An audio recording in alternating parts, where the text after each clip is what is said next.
Hello, Oregon community, and welcome back to the show. I'm Dottie Love, and joining us this evening are two lovely ladies from Washington, both of whom are inspiring women to help with this amazing race that I call, and they call, the Girlfriend Run. And we're going to hear more about that. We have both Joleen Skarberg, who is a cancer survivor, and she's the inspiration behind the Girlfriend Run. And we have the gal who started it all. Her name is Sherri McMillan, and she sponsors the Girlfriend Run. Thank you, ladies, for joining us both here this evening. Thank I you. appreciate you being on the show with me. Sherri, let's go back to the 2018 Girlfriend Race. We're in a crowded room packed full of people. You're standing on the stage. All of us are sweaty from the run, and you tell this amazing story of how it all started. Share with our audience, what's the foundation of this Girlfriend Run? Well, in 2007, Joleen, who is an absolutely incredible woman, as you said, she's just so sweet, inspiring, everybody loves her, and she was diagnosed with breast cancer. And so all of us who were girlfriends all felt like, why Joleen? And, we just wanted to do something to support her and to raise funds to help support other women who are going through breast cancer and help raise money to find a cure for breast cancer and just provide the support and resources to help women who are going through breast cancer. So we decided to host this run. And at first we thought, let's get 100 of our girlfriends and friends and family to do it. And the first year we did it, we had 400 people, and we had to shut it down. We had too many people and not enough stuff, and people were mad because they couldn't get in. So it was like really successful right out of the starting gates, and we called it Girlfriends because it was a bunch of girlfriends doing this to support a girlfriend, and it was really popular. It grew quickly, 1,000 people, and then 1,500 people. The biggest share we had was 3,200 women all together, doing something that's good for them, training for the run or the walk, and they get healthy and fit and strong while they are helping to raise funds for this really important cause and this really important mission. So, and now we're here 13 years later, and it's still going strong. We've raised over $550,000 over the last 12 years.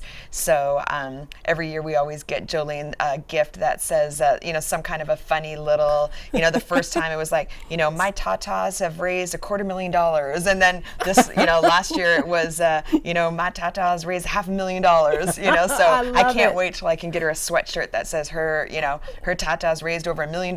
So, she'll wear that proudly. So it's been an incredible journey, and it's just really great to see so many people just coming together, and it just proves that collectively, if you each do just a little bit, it adds up to a whole lot. So Friends it's really cool. helping friends. Absolutely. And you've done amazing things with that. Yeah. Joleen, we want to know how it started. Tell us about that dark, desperate day. It was Valentine's Day, wasn't it? It was Valentine's Day, and I had had a biopsy several days before, and I was waiting for the outcome, and I was at work, and my phone rang, and it was the doctor to tell me that indeed you are positive for breast cancer, which was really a surprise to me. I mean, I was not expecting it to be that. I had thought I had pulled a muscle working out. This is the last thing I ever thought I would have is breast cancer. I've always been a very healthy person, and you don't feel bad when you have breast cancer. Certainly before you know, it's the treatment that makes you feel bad. And it was just a really shocking thing to be told. I can imagine. And were you alone? I was. My husband was out of town on business, and I was alone at that time. Just for a little bit in my office, but I have some wonderful children, and I wasn't alone for too long. Good. So how are you doing today? Great. Yeah. Feeling very good. I feel better than ever. Really, in part, mostly due to this lovely woman that keeps me in pretty good shape. Yay. Good for you. Good for you. Thank you. Yes. So, you and I have talked, because I have health problems as well, and the whole reason that I showed up to the Girlfriend Race was because a girlfriend invited me to come out and join her in the race. And actually every month she calls and says, we got to do something to keep you healthy. Awesome. And so your girlfriend started the race for you. My girlfriend bought me there for the whole purpose of being healthy. You probably have heard a lot of amazing stories from other survivors and people who participate for various reasons. Share one of those stories that have impacted us or you. Well, you see a lot when you're out there on the course. I mean, just running the course, there's so many women that are there we're all there for basically the same reason, but you'll see groups of women that are running for someone that they maybe have lost, or someone who's in treatment that's running. I can't, every year I see someone running with, bald, no hair, who's currently in treatment. And I mean, it's just an amazing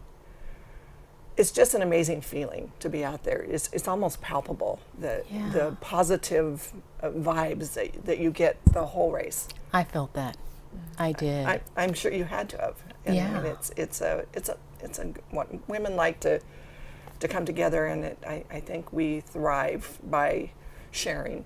Yeah. And I think that's really what a lot of us get from that race. Yeah. And I think you guys have done a lot to bring girlfriends together.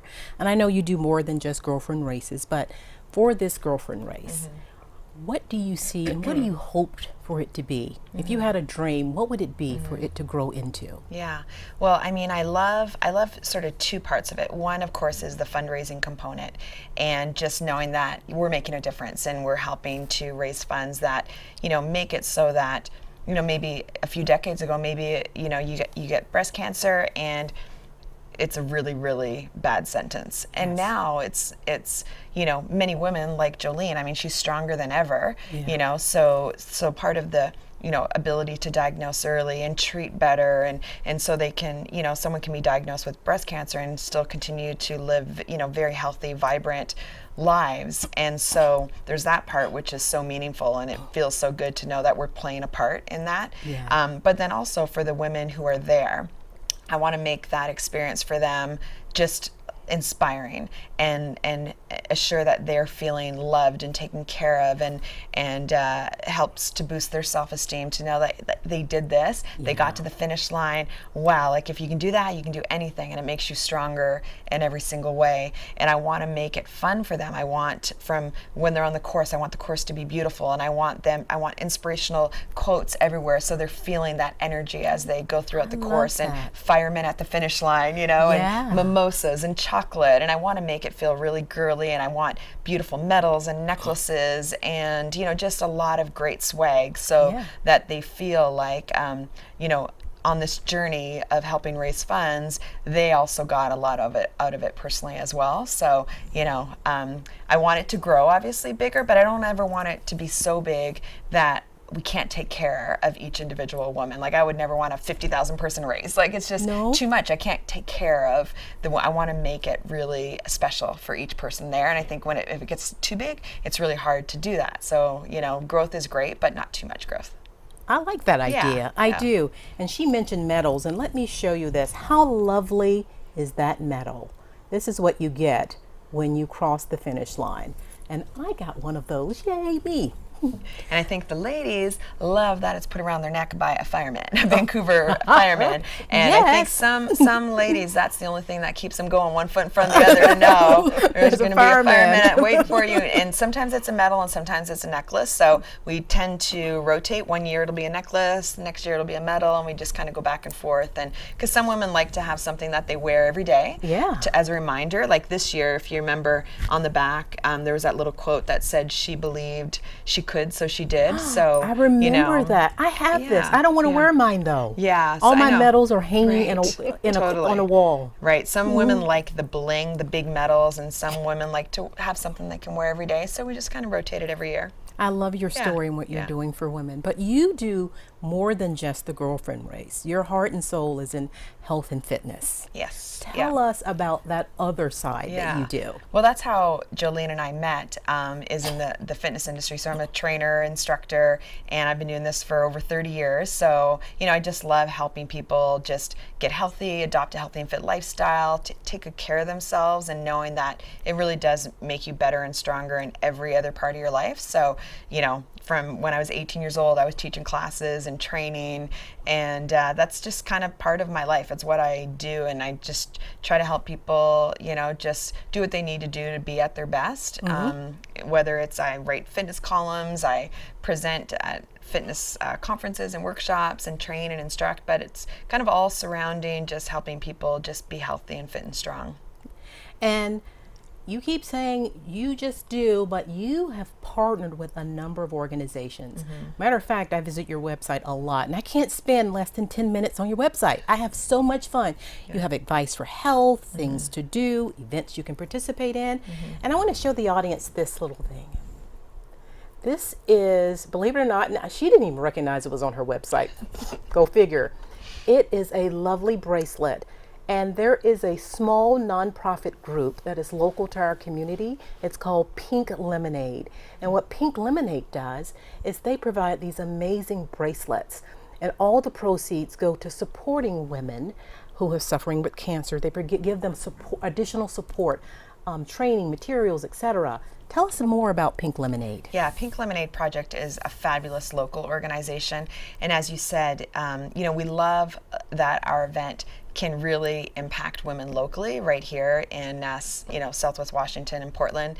And at all of our events, we partner with Pink Lemonade Project, Kearney Breast Center, Komen, and we have a variety of different ways that we can raise funds. So, for example, we might sell swag where the proceeds will go to one of our beneficiaries, or like Pink Lemonade Project, we have a group of breast cancer survivors. We call them the Glam Gals. And then we also have guys. Even though it's an all-women's race, we allow a certain number of guys to do girlfriends, and they become celebrities for the day because no guys are there except for, why are these guys doing the race? And they're in pink tutus, all dolled up in pink. And in order to race with the girlfriends, they have to commit to either donating or raising $500 for Pink Lemonade Project. Oh, nice. So just that group of people raises over $50,000 every year. Wow. Just getting out there and supporting the mission, supporting the cause. And so we raise funds that way. We raise funds, but the volunteers on the course, like handing out water and giving the finish line medal when you cross the finish line. So there's a lot of different ways that a run, just a bunch of people getting out there running and walking, can really support, such an important cause. And if they want to go to your website to get one of these amazing little bracelets, what's the name of that website again? It's WHY, so why, like why are we doing this? Why racingevents.com. Whyracingevents.com. Yeah. Now you too have heard some amazing stories, I'm sure. Absolutely. Tell us a story that really has touched you or you've seen over the years that really have inspired you. Yeah, well, every year, either coming into the race or the day after the race, someone will email us to our email, and our team will sit there and we'll cry as we read the story about someone who has either just lost a very, very close friend or a loved one, and they're doing it in honor, and they wanted to stop and they wanted to quit, but they didn't because they wanted to honor their loved one, or someone who is, like Joleen said, going through chemo, going through radiation, and still wanted to do the race and be part of that energy, and they've got their whole friends and family there, and you see them along the course, and there's so many stories, and there's so many people out there that are each there for different reasons. That's the whole name of our company. We each have our own why, and some are there to support the cause, some are there going through it, and they use it as a way to help remind them that they're strong enough to get through it, and it's a race. They're going to put one foot in front of the other, and they're going to get to the finish line. Like fighting breast cancer, they're just going to keep at it and continue just one foot in front of the other, and they're going to conquer it. And they will. Yeah. And they do. Yeah. All day long. Here's living proof. Absolutely. Yeah, absolutely. Yeah. Well, I want to share with the audience some of my special experiences at the event itself. Yeah. And so, as I mentioned, that I my girlfriend invited me, and I reached out to another girlfriend to participate. And when I'm showing some of these slides, I want you guys to comment on them as well. But here are the ladies that joined me, my girlfriends. ML, every month she makes a phone call to me to get me out there. And I told my girlfriend Lisa that we were doing a girlfriend race. The day before, she was there. Yep. She's like, I'm there for you. She Yeah. showed up. That's awesome. This is ML. This is the girlfriend that every single time she's there. And what I like about her is no matter what, we do this thing that's now a tradition for every race. We pick up all the speed we can and we fly across that finish line. That's awesome. Smiling all the Yeah, way. that's perfect. All the way. Yeah, love the smile. Beautiful. Right? But I have this one. This is the picture of Joleen. And her bib number is number 1. Yeah. There's a story behind this bib being number 1. What is that story, Joleen? Well, it's all this lady. All right. It's all her doing. All I did was get sick. Well, not everyone has a race, named after Named them after or them? because Yeah. of them. And so it really is a testimony to who Joleen is as a woman, Yeah. that we all wanted to, bond together to do something to honor her. Yeah. And so the number 1, she would hate it because she's not the kind of person to take a lot of, she's like, oh, stop, she doesn't like a lot of praise or whatever. But we made every year she gets number 1. Number 1. Because she's the one who started it all. Yeah. And if it wasn't for what an incredible woman she is, we wouldn't have started this race. And people look for you. Oh, they look do. for She's a bib celebrity. number 1. Everybody, yeah. It's nice. Yeah. I mean, it really is. I get a lot of high fives and a lot of, hey, number 1, Yeah. how you doing? Yeah. Smiles. Yeah. Yeah. It's pretty awesome. Well, as you said, Yeah. boyfriends Yes. also like to be girlfriends. Yes, absolutely. That's one of our Pink Brigade guys. Yeah. This is Mark, and Mark, he says once a year he wears a skirt in order to be a girlfriend. This is my favorite boyfriend. This boyfriend is rocking a tutu. Oh, Look at yeah. that. That's Robert. Robert Sheets. Yeah. Yeah. He's awesome. Yeah. And one of the things I like about your race is animals are allowed. Yeah. Look at this puppy dog. Look at his tongue. Believe it or not, it's a birth defect and it's shaped like a Valentine's heart. So cute. Isn't that? Every time you get a lick, you get a hug from a. And one last one. Your why sweater. What's Yeah. our why? Yeah. What is why all about? Yeah, well, everyone has a different why, and that race was, why? Because cancer sucks, and it really does. Yes. And, that women have to go through it, and some women don't make it. Yeah. I know I've lost some, pretty incredible women that their lives were cut too short. And my hope is that, we could somehow, some way find a cure so that doesn't have to happen. Because, I would want everyone to be, like Joleen, where they fight it and they conquer and they go on to live incredible lives. So hopefully one day. So if our audience wants to figure out how they can plug in to help and support, or maybe they're healthy already and want to participate, or suffering from health issues like myself and need some guidance, how can they find out more? Yeah, so if they go to our website, whyracingevents.com, it will provide information about the race. It will provide information about, training and, some good tips and whether it's exercise tips, nutrition tips, just training tips to help them sort of launch into a healthy and fit life slowly and gradually so they don't get injured. And, and then we can just go from there. Excellent. Yeah. Well, I am so glad the two of you joined us today Thank you. and shared such your amazing past and all the amazing things that you're doing. Oregon community, thanks again for joining us on our show, and we look forward to seeing you next time.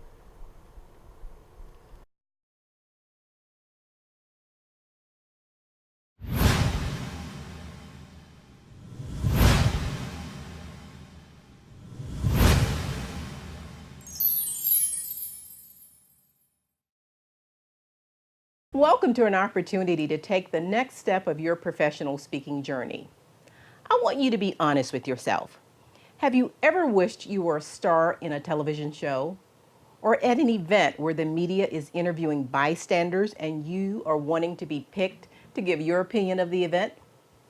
Or even in the smallest sense, you're at a sports game and secretly hope that your smiling face would appear on that big jumbo screen TV. But the jumbo screen always finds the fans with the painted faces. And you think to yourself, maybe next time. Well, what if I can offer you a chance to be on TV? Would you take it? That is what I want to offer you now. I'm Dottie Love, Associate TV Producer and Director. Toastmasters International is one of the largest organizations whose mission is to help improve your speaking skills. And District 7 is expanding your opportunities to do speaking via television. We have 4 fully equipped television studios and TV Toastmaster broadcasts to over 500,000 homes, plus a YouTube channel. Who knew? We want to invite you to take advantage of using media and television, either in front or behind the scenes. Let me share a few options that you have. First, you can be a guest on a show. Highlight your business or hobby or your community interest. Anything you're passionate about. Be a featured guest. Secondly, you can train to be a host on an ongoing TV segment. We will train you for that. Third, what about creating your own talk show? We will train you for that as well and give you access to a community media studio to do just that. Or lastly, be behind the scenes, either running a camera or editing shows. You decide which avenue is best for you, and our TV Toastmasters team will help you to navigate to get the most out of your media experience. Personally, I've done them all. I started as a guest, went to hosting, up to directing my own TV show. I don't tell you this to impress you. I tell you this to impress upon you that your personal growth with Toastmasters is directly related to what you take advantage of. And I encourage you to be bold in looking for opportunities to stretch and grow.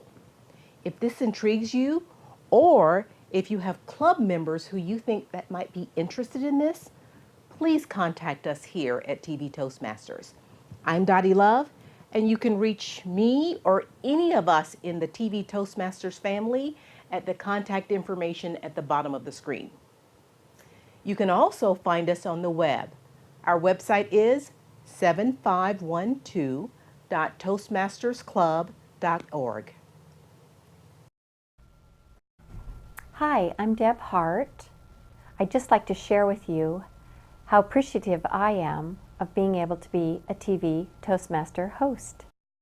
I get to share stories within the community, have people come on the show and educate the viewers, and talk about a subject that I'm very familiar with, and that's health. I encourage you to come aboard and be a part of our TV Toastmasters Host Club. It's fun. You'll have a good time. Have a story that others need to hear? Seeking an audience for your message? Have an experience that can transform the lives of others? Practice your message and perfect its delivery in a TV studio while creating content for regional, national, and international exposure. That's right, get seen by an ever-increasing audience. Visit TV Toastmasters. My name is Charles Sherri. I'm on to TV Toastmasters as an associate producer. I've been involved with the Portland, Salem, Beaverton, Oregon City locations for TV Toastmasters. TV Toastmasters has enhanced my ability to speak in front of a room. Not only that, but it's also enhanced my ability to speak in front of a TV audience.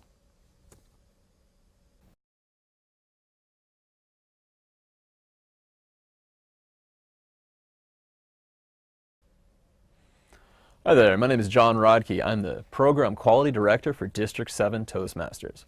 In my role as a district officer, I get the opportunity to help support over 3,000 Toastmasters and helping them become better communicators and leaders within their communities.